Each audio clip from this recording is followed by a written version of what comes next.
I used to think farms were safe because they were so far from everything else. No neighbors close enough to hear you yell. No strangers wandering in from the street. Just you, the land, and the people you trusted.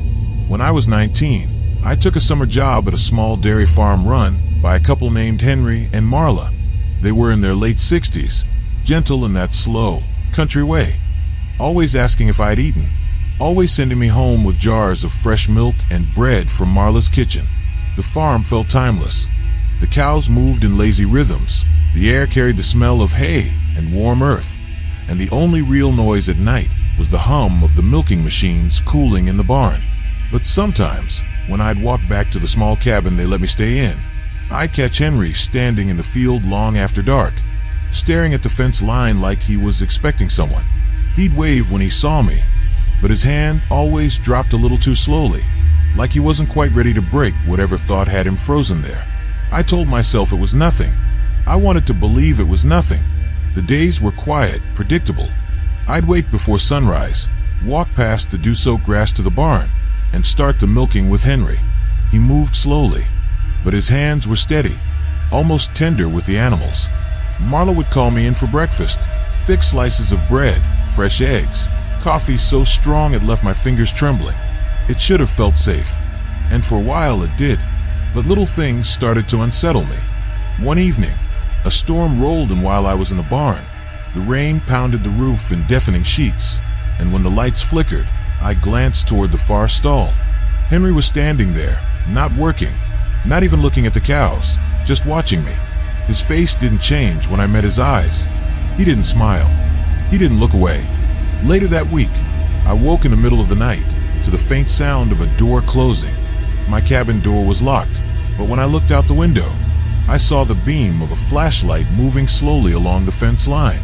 I couldn't tell if it was Henry or someone else, but I stayed frozen until the light disappeared. One afternoon, I went into the feed shed for grain and found something that made my stomach twist. On the back wall, half hidden behind sacks of oats, was a row of Polaroid photos tacked to the wood. Most were of the cows, the fields, the house, but in between them, there were shots of me, carrying buckets, walking to my cabin, sitting on the porch with my book. The dates written on them started the week I'd arrived. I told myself Marla must have taken them, maybe for some scrapbook. But that night, when I mentioned the photos, she just tilted her head and said, "We don't own a Polaroid." After Marla said they didn't own a Polaroid, she went back to stirring the soup like nothing was strange. I sat at the kitchen table, the smell of onions and broth filling the air, but I couldn't taste a thing. My mind kept flashing back to those pictures, the way my hair fell in some, the half smile I had in others, all moments I didn't remember anyone being around to capture. That night, I lay awake in my cabin, listening to the wind press against the thin walls. Around midnight, the faint creak of the porch steps made my skin prickle. My door stayed locked, but I heard the slow drag of fingers across the wood, right beside my headboard. Then silence. The next morning, Henry was at the barn early, humming under his breath as he fixed a broken latch. His boots were caked with fresh mud. I asked if he'd been near my cabin last night. He didn't even pause, just smiled faintly and said, "We like to keep an eye on the people who stay here. Make sure they're safe." Later that day, I went back to the feed shed to look at the Polaroids again, but they were gone. The wall was bare except for a few rusty nails. I was still staring when Henry's shadow stretched across the doorway. "Looking for something?" he asked. His voice was calm, but there was a weight behind it that made my knees feel weak. Marla appeared beside him, holding a mason jar of preserves. "You've been wandering a lot," she said softly. "That's how people get hurt on farms. They go where they shouldn't." They both stood there, blocking the way out, smiling in that same empty way. I felt trapped, not because the door was closed, but because at that moment I realized they'd been watching me since the day I arrived. Every movement, every step, every moment I thought was my own. Henry finally stepped aside. "Best get to work," he murmured, as if nothing had happened. But I knew I'd never feel safe there again. That night, I decided I wasn't going to sleep.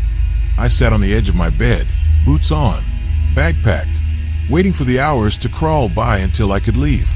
But somewhere past midnight, the power went out. My cabin sank into a heavy, suffocating dark. I heard footsteps outside. 2 sets this time, moving slow, deliberate, circling the cabin. Then the soft click of my lock turned. I bolted to the back window, but it wouldn't budge. The wood was swollen from the humidity. My pulse pounded in my ears as the door creaked open. A slice of flashlight beam swept across the room, catching the edge of my bag. "You were going to leave," Marla's voice said softly, almost sadly. Henry stepped in behind her, his silhouette filling the doorway. "We can't have that. Not after we've gone through all the trouble." I didn't wait to hear more. I lunged past them, shoving Marla into the wall, the flashlight clattering to the floor. I ran blindly toward the barn, the night air clawing at my face. My boots slipped in the mud, but I kept going until I reached the road. The beam of headlights appeared in the distance. I waved my arms, screaming, but as the truck slowed, I saw Henry's cap in the driver's seat. I don't remember how I got back to the cabin.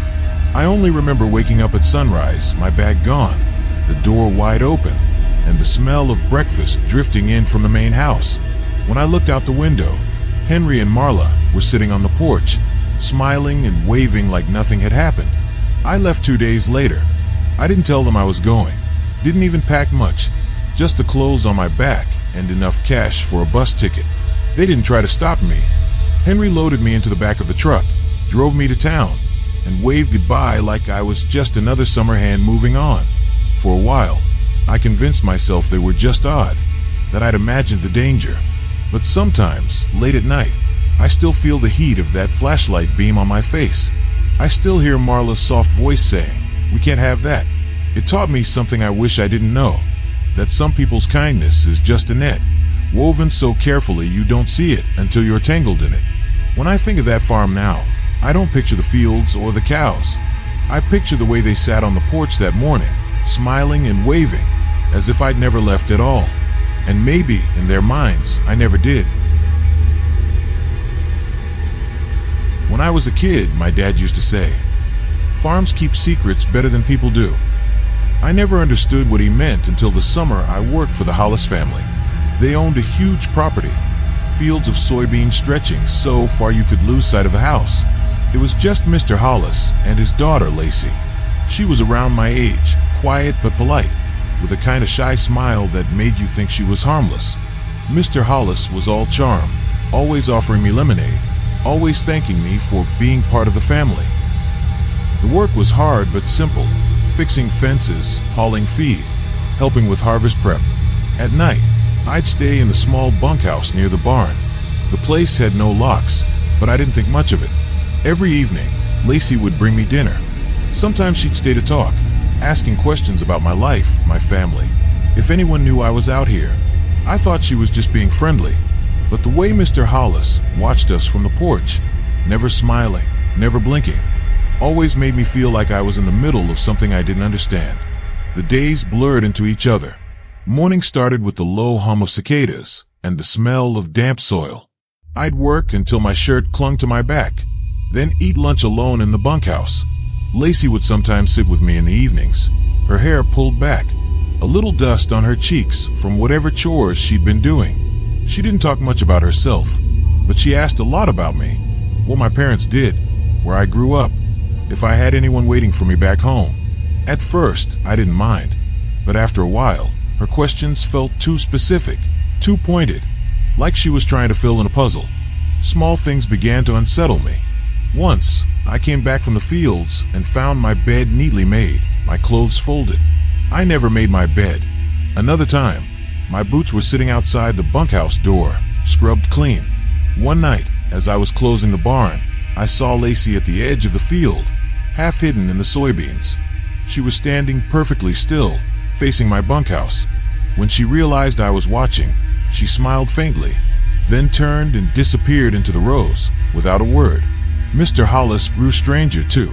Sometimes I catch him staring from the porch, his hands resting on the arms of his chair, unmoving for minutes at a time. When I'd wave, he wouldn't wave back, just keep watching. Then, during a late shift in the barn, the lights flickered and went out. In the dim light from the moon, I saw a shadow move in the loft above. I called out, thinking it was Lacey or Mr. Hollis.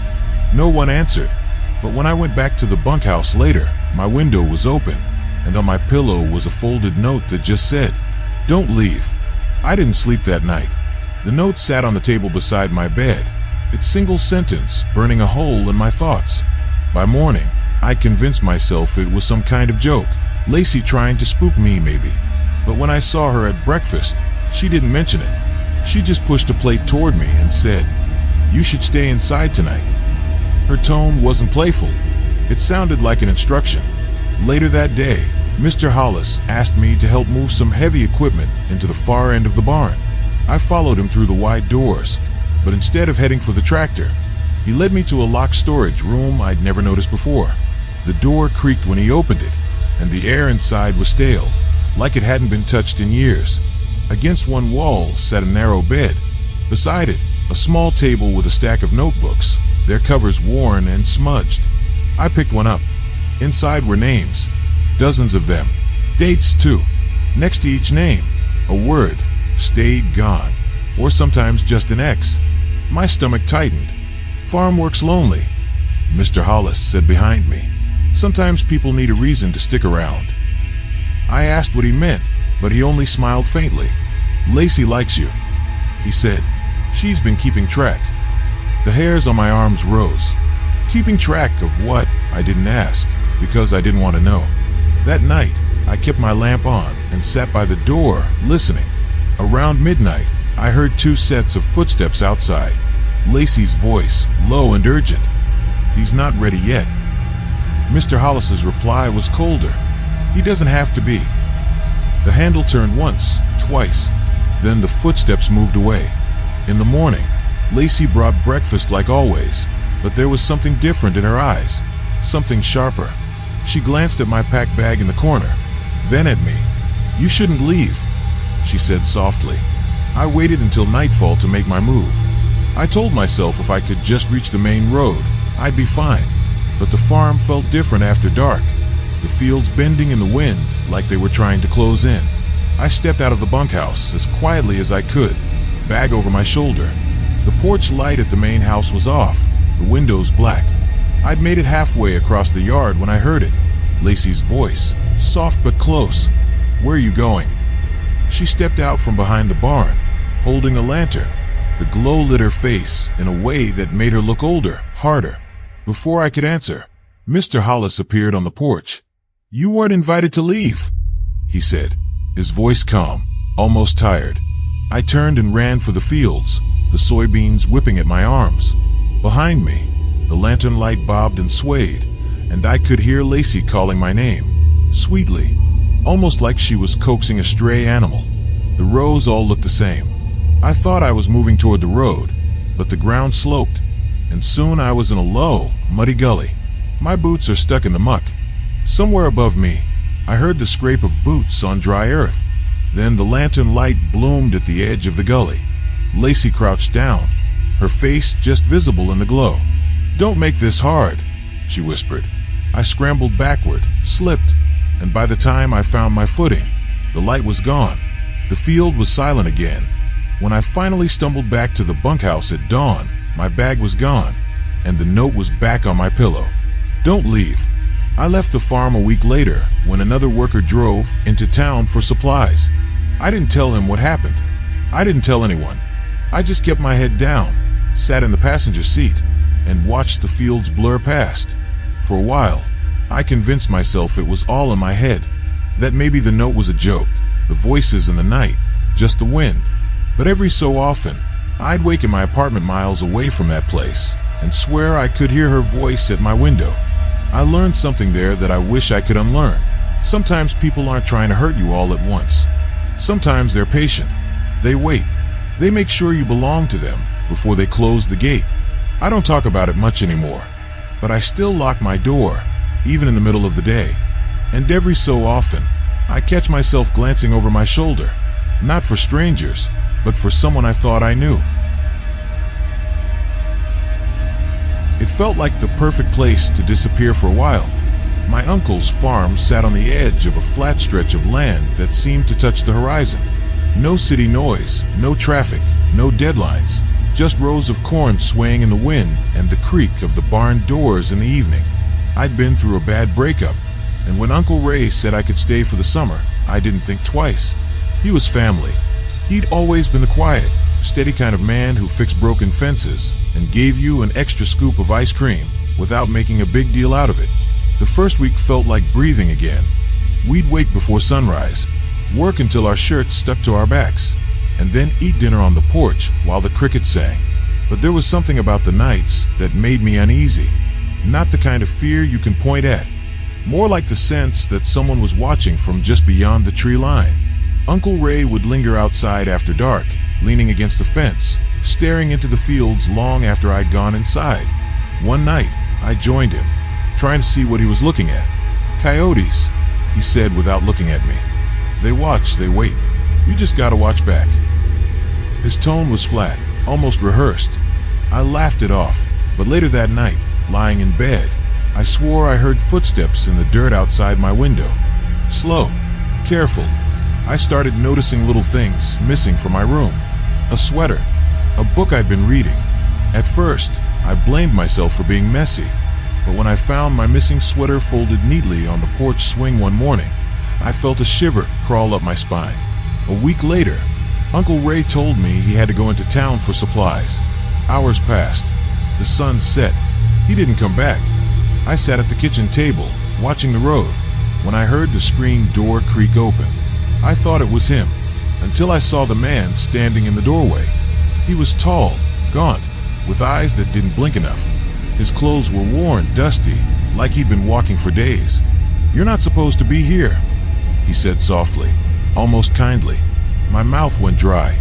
"Uncle Ray isn't home," I managed, trying to keep my voice steady. The man tilted his head, studying me. "He said you'd be here," he whispered. "Said you wouldn't run."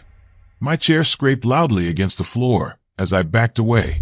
He stepped inside like he'd done it 100 times before. I grabbed the phone, but the line was dead. I could hear my heartbeat in my ears as he kept talking, mumbling about keeping promises and not making the same mistake again. I bolted for the back door, my legs trembling, and ran toward the barn. Inside, the air was thick with the smell of hay and something sour. I turned on the light and froze. Against the far wall, there was a makeshift room, a mattress on the floor, a stack of my books, my missing sweater, and above it all, nailed into the wood, were photos of me. Not just from the farm, some from years ago. The man's footsteps crunched behind me. "He said you'd understand," he murmured. I didn't turn around. I ran, through the side door, across the field, toward the road. A truck's headlights blinded me, and for a moment I thought it was over, that it was him again. But it was Uncle Ray. He slammed on the brakes, jumped out, and grabbed my arms. "What the hell are you doing?" he barked. I was shaking so hard I couldn't speak. When I pointed toward the barn, the man was gone. The makeshift room was gone too. Just an empty corner and a few loose boards. Uncle Ray didn't believe me, or maybe he pretended not to. That night, I locked my bedroom door, but it didn't matter. In the morning, my door was open. My sweater was gone again. I left the farm that day. I never spoke to Uncle Ray again. But sometimes, when I'm home alone and the house is quiet, I swear I can feel someone watching me, just waiting for me to look back. The days settled into a strange kind of rhythm. Mornings were calm, even peaceful, sunlight spilling over the fields, coffee steaming on the porch, the distant hum of the tractor. Uncle Ray never said much, but when he did, it was always practical things, weather reports, feed schedules, when the fence needed mending. He didn't talk about the night I said I'd seen someone. Maybe he thought I was tired. Maybe he didn't want to know. Still, something in the air had shifted. Every evening, as the sun slid low and the wind rattled the dry stalks, that quiet farm seemed to hold its breath. I'd find myself glancing at the windows, expecting to see a face in the reflection. Sometimes the kitchen light would flicker, buzzing softly, before coming back to life. Other times I'd hear a faint tapping against the siding, like fingertips, though there was never anyone there. One rainy afternoon, I came in from feeding the chickens to find the back door unlocked. I knew I'd locked it that morning. My boots left wet prints across the floor as I checked every room. Nothing looked disturbed, but when I reached my bedroom, there was a crack open. The curtains swayed gently, letting in the damp smell of rain and mud. My stomach knotted. I told myself it was just the wind, or that maybe Uncle Ray had been inside and forgotten to lock up. But a small, sharp unease stayed lodged in my chest. At night, I started hearing the creak of the hallway floorboards outside my door. Once, when I couldn't take it anymore, I called out Ray. The sound stopped instantly. The silence that followed was worse than the noise. When I tried to bring it up the next day, he just gave me a long, unreadable look and said, "Some things you don't want to stir up." He didn't explain what he meant, and I didn't ask. But the way he said it made me feel like whatever was happening wasn't new, and that maybe I wasn't the first. It happened on a night, so still it felt like the whole world was holding its breath. I'd been lying in bed, staring at the ceiling, listening to the wind scrape against the barn roof. The hallway floorboards groaned again, the same slow, measured steps I'd heard before. But this time, instead of stopping at my door, they moved past. I slipped out of bed and followed, keeping to the edges of the boards so they wouldn't creak. The dim light from the kitchen spilled into the hall. Uncle Ray was at the table, his back to me, the phone pressed to his ear. His voice was low, but the words came through clear enough. "She's here, just like before. No, she trusts me. It won't be long." My breath caught. I stood frozen, trying to make sense of what I was hearing. He chuckled softly, a sound I'd never heard from him before. Too warm, too pleased. "Yeah," he said. "I told her about the coyotes. She stays inside at night. Makes it easier." My fingers trembled against the wall. I wanted to step back, to run, but I couldn't move. He hung up the phone and stayed sitting there for a long moment, rubbing his hands together, heart pounding, and slipped out the side door. The air outside was cold, almost metallic. I headed for the barn, thinking I could hide there until I figured out what to do. But when I pulled the door open, the light inside was already on. The corner where I'd once seen my things was filled again. My sweater, my books, and more, my toothbrush, my hairbrush. Little things I hadn't even noticed missing. On the mattress lay a photo album I'd never seen before. My hand shook as I opened it. Page after page, there I was, sleeping in my bed, sitting at the porch, bent over tying my boots. Some photos were recent, others were from years ago, long before I'd come to the farm. I didn't know how he'd gotten them. I didn't want to know. A shadow moved behind me. "You shouldn't be in here," Uncle Ray said, his voice almost gentle. I spun around, clutching the album like a shield. "Why?" My voice cracked. He didn't answer. He just stepped closer, and for the first time since I'd arrived, I realized I'd never really known him at all. I backed toward the barn door, but he moved faster than I expected, blocking the way with one easy step. His face was calm, almost sympathetic, like I was a child who didn't understand something important. "You think you know people," he said quietly. "You think blood means something." He reached out, brushing his fingers against the edge of the album still clutched in my hands. "But family's just the one who's willing to keep you." My throat tightened. I don't understand. But I did. I just didn't want to hear him say it. He smiled faintly, eyes fixed on mine. "You will." I dropped the album and ran for the back of the barn, where a low window opened onto the field. My palms burned as I shoved it up and scrambled through. Cold dirt scraped my knees as I hit the ground and kept running. The corn swallowed me instantly, the stalks rattling against my face. Behind me, I heard his voice, steady, unhurried. "You won't get far." It wasn't a threat. It was a fact. The rows blurred together, my breath tearing at my chest. Somewhere to my left, something crashed through the stalks, matching my pace. I didn't look. I just ran until the ground tilted, and I was stumbling down into the dry creek bed. I stayed there, curled in the mud, barely breathing, until the night thinned into the first pale light of morning. When I finally made my way back to the house, the barn door hung open. The corner was empty again. No mattress, no sweater, no album. Just bare boards and dust, as if nothing had ever been there. Uncle Ray was at the table, sipping coffee. "You're up early," he said, smiling like it was any other morning. I didn't answer. I packed my bag in silence, my hand shaking so badly I could barely zip it. He didn't stop me. He didn't even watch me go. But I swear, as I pulled onto the road, I saw him in the rearview mirror, standing in the doorway, holding the album in his hands. I never went back. I never called. For a long time, I told myself it was just a bad dream, that I'd misunderstood, that there was some explanation I didn't want to hear. But deep down, I knew better. You can live your whole life believing you know someone, and then one night, a single moment strips away everything you thought was true. Sometimes, in crowded places, I catch the shape of a man in a worn jacket, watching from a distance. I tell myself it's not him. I tell myself he doesn't know where I am. But the truth is, people like that don't need to follow you to stay with you. They live in the space between your thoughts, in the corners of every quiet room. The scariest people aren't the ones who jump out of the dark. They're the ones who smile at you in the daylight. And even now, years later, I still lock my windows before bed. But some nights, I wake up and find them open.